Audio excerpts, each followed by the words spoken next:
क्या पंजाब एक बार फिर देश के औद्योगिक नक्शे पर दमदार वापसी करने जा रहा है? क्या वो राज्य जहां कभी उद्योगों का दबदबा था लेकिन बाद में पलायन और बेरोजगारी की चर्चा होने लगी, अब नई आर्थिक दिशा की ओर बढ़ रहा है?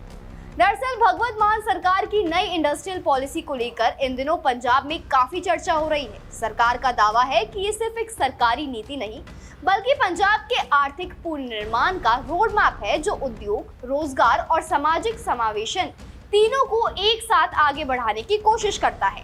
पिछले कई सालों से पंजाब में उद्योगों के पलायन, युवाओं में बढ़ती बेरोजगारी और आर्थिक सुस्ती को लेकर सवाल उठते रहे हैं। उद्योगपति अक्सर निवेश को लेकर कई तरह की चिंताएं जताते थे, चाहे वो निवेश की सुरक्षा हो, राज्य की भौगोलिक स्थिति हो या फिर दूसरे राज्यों की प्रतिस्पर्धी औद्योगिक नीतियां। लेकिन अब आम आदमी पार्टी की सरकार का कहना है कि इन चुनौतियों का जवाब एक नई और दूरदर्शी औद्योगिक नीति के जरिए दिया जाएगा।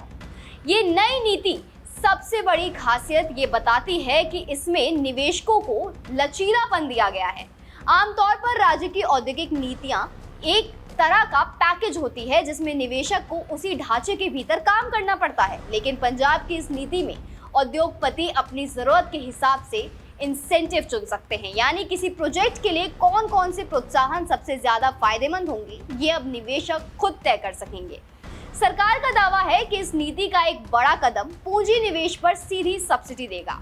अगर कोई उद्योग 100 करोड़ रुपए का प्लांट लगाने की योजना बनाता है तो सरकार पूंजी निवेश में साझेदारी करके शुरुआती जोखिम को कम करेगी। सरकार के मुताबिक इससे निवेशकों का भरोसा बढ़ेगा और बड़े उद्योगों के लिए पंजाब में निवेश करना आसान हो जाएगा। इस नीति की एक और खास बात ये है कि ये सिर्फ नए उद्योगों को आकर्षित करने तक सीमित नहीं है। पहले अक्सर देखा जाता था कि सरकारें सिर्फ नए निवेशकों को आकर्षित करने पर ध्यान देती थी, जबकि पहले से मौजूद उद्योगों को उतना फायदा नहीं मिलता था। लेकिन अब अगर कोई पुरानी फैक्ट्री अपनी मशीनरी को आधुनिक बनाना चाहती है, उत्पादन क्षमता बढ़ाना चाहती है या नए उत्पादन लाइन जोड़ना चाहती है तो उसे भी सरकारी प्रोत्साहन दिया जाएगा। सरकार का कहना है कि इससे पंजाब के औद्योगिक शहरों लुधियाना, जालंधर, गोविंदगढ़ और बटाला के हजारों छोटे और मध्यम उद्योगों को राहत और नया अवसर मिलेगा। यही उद्योग लाखों लोगों को रोजगार देते हैं और राज्य की अर्थव्यवस्था की रीढ़ माने जाते हैं।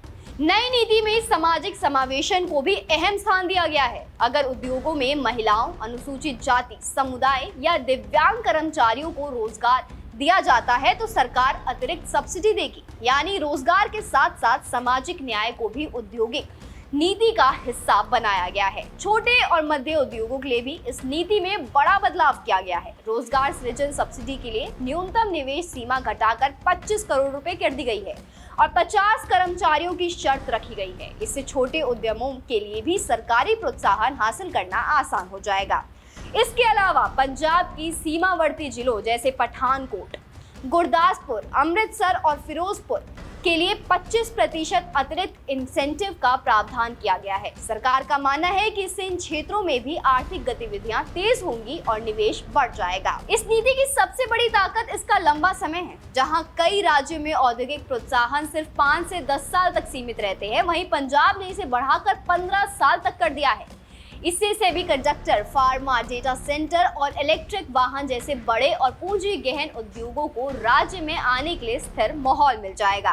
सरकार का दावा है कि इस नीति के तहत निवेशकों को उनके फिक्स्ड कैपिटल इन्वेस्टमेंट का 100% तक इंसेंटिव मिल सकता है। इसमें जमीन, मशीनरी, भवन, रिसर्च एंड डेवलपमेंट और पर्यावरण से जुड़े इंफ्रास्ट्रक्चर तक शामिल होंगे। आंकड़ों के मुताबिक 2022 के बाद पंजाब में लगभग 1.5 लाख करोड़ रुपए का निवेश आकर्षित हुआ है, जिसमें से करीब 55,000 करोड़ रुपए का निवेश सिर्फ पिछले एक साल में आया है। Tata group, Infosys, Trident group, Vardhman group, HMEL और फोर्टिस हेल्थ केयर जैसी कंपनियों की मौजूदगी ने निवेशकों को भरोसा और मजबूती दिया है। सरकार का मानना है कि जब नए उद्योग आएंगे, पुराने उद्योग विस्तार करेंगे और छोटे उद्योगों को भी प्रोत्साहन मिलेगा तो पंजाब के युवाओं के लिए लाखों नए रोजगार के अवसर पैदा होंगे। अब राज्य के कई इलाकों में लोग ये उम्मीद जता रहे हैं कि अगर ऐसी नीतियां लगातार लागू होती रही तो पंजाब सिर्फ कृषि तक सीमित नहीं रहेगा, बल्कि उद्योग और रोजगार के मामले में भी देश के अग्रणी राज्यों में शामिल हो सकता है। और यही वजह है कि भगवत मान सरकार इस नई औद्योगिक नीति को पंजाब के आर्थिक पुनरुत्थान और आधारशिला बता रही है। तो इस खबर पर आपकी क्या राय है, हमें कमेंट बॉक्स में जरूर बताएं।